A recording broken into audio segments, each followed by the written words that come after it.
Karachi police traffic کی روانی کو بہتر سے بہتر کرنے کے ساتھ ساتھ ٹریفک روانی میں خلل ڈالنے والے اور ٹریفک قوانین کی خلاف ورزی کرنے والے ڈرائیورز کے خلاف قانونی کارروائی عمل میں لا رہی ہے۔ قوانین کی خلاف ورزی کرنے والوں کو نہ صرف چالان دیا جا رہا ہے، ان کے خلاف FIR بھی درج کی جا رہی ہے۔ پولیس کی جانب سے فینسی نمبر پلیٹ، رنگین شیشوں کا استعمال اور بغیر ڈرائیونگ لائسنس کے ڈرائیونگ کرنے والوں کے خلاف کارروائی عمل میں لائی جا رہی ہے۔ غفلت، لاپرواہی سے گاڑی چلانے والوں کے خلاف FIR بھی درج کی جا رہی ہے۔ عوام الناس کو مطلع کیا جاتا ہے کہ دوران سفر ٹریفک قوانین کی خلاف ورزی کرنے سے گریز کریں۔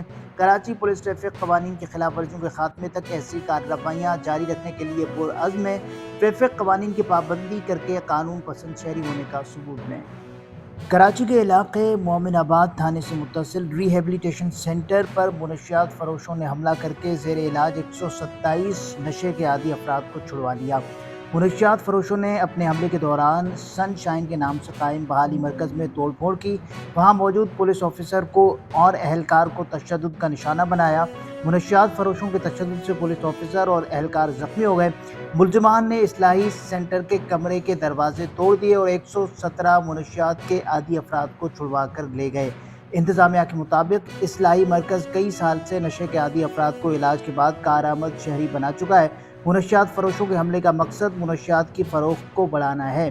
مومن آباد پولیس نے واقعے کا مقدمہ درج کر لیا۔ مقدمے کے متن میں کہا گیا ہے کہ حملہ آور 117 منشیات کے عادی افراد کو چھڑوا کر لے گئے۔ حملہ آوروں نے ادارے میں توڑ پھوڑ کی تھی۔ متحدہ قومی موومنٹ پاکستان شعبہ اقلیتی امور کے زیر اہتمام آرٹس کونسل میں بھارتی جارحیت اور پاکستانی سالمیت کے عنوان سے تقریب کا انعقاد کیا گیا۔ چیئرمین MQM ڈاکٹر خالد مقبول صدیقی نے کہا کہ پاکستان ہر مذہب، ہر زبان اور ہر قومیت کے لوگوں کا ہے۔ پاکستان کی اصل روح تب مکمل ہوگی جب ہر شہری کو برابری کا درجہ حاصل ہوگا۔ ہمیں خوشی ہے کہ پاکستان کی کامیابی اور تمام پاکستانی اپنا تحفظ سمجھتے ہیں۔ افواج پاکستان کی بہادری کو سراہتے ہوئے انہوں نے کہا کہ ہم اسلحے سے نہیں جذبے سے لڑتے ہیں۔ پاکستان کو سفارتی محاذ پر بھی تاریخی کامیابی ملی ہے۔ امیر جماعت اسلامی کراچی منم ظفر خان نے غزہ کی حالیہ صورتحال، اسرائیل کی جانب سے وحشیانہ بمباری اور خواتین و بچوں سمیت اسپتالوں اور مریضوں کو نشانہ بنانے کی شدید مذمت کرتے ہوئے مسلم دنیا کے حکمرانوں کی مجرمانہ خاموشی اور بے حسی کو بھی انتہائی افسوسناک قرار دیا اور کہا ہے کہ اسرائیل امریکہ کی سرپرستی میں فلسطینیوں کی نسل کشی کا ذمہ دار ہے۔ غذا کی فراہمی کو جنگی ہتھیار کے طور پر استعمال کرنا انتہائی شرمناک ہے۔ ہنگامی طور پر رفح بارڈر کھولا جائے۔ اسرائیل امریکی سرپرستی اور مغربی ممالک کی حمایت سے پہلے ہی غزہ کو ملبے کا ڈھیر بنا چکا ہے۔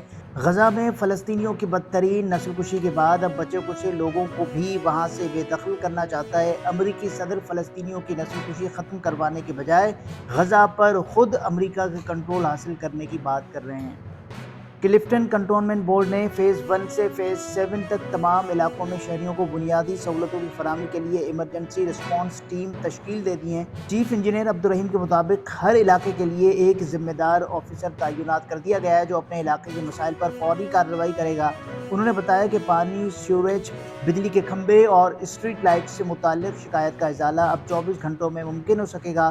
CBC کے سربراہ عمر فاروق ملک نے بتایا کہ شہریوں کو ان کی دہلیز پر بنیادی سہولتیں فراہم کرنا ادارے کی اولین ترجیح ہے۔ انہوں نے کہا کہ شہریوں کی شکایات کا 24 گھنٹوں کے اندر ازالہ کیا جائے گا تاکہ انہیں کسی قسم کی دشواری کا سامنا نہ کرنا پڑے۔ CBC کی اس پیش رفت کو شہریوں نے سراہا اور امید ظاہر کی ہے کہ یہ اقدامات عملی طور پر بھی مؤثر ثابت ہوں گے۔ وزیر بلدیات سندھ سعید غنی نے کہا ہے کہ حکومت نے کے الیکٹرک کو خطیر رقم دینے کی منظوری دی ہے۔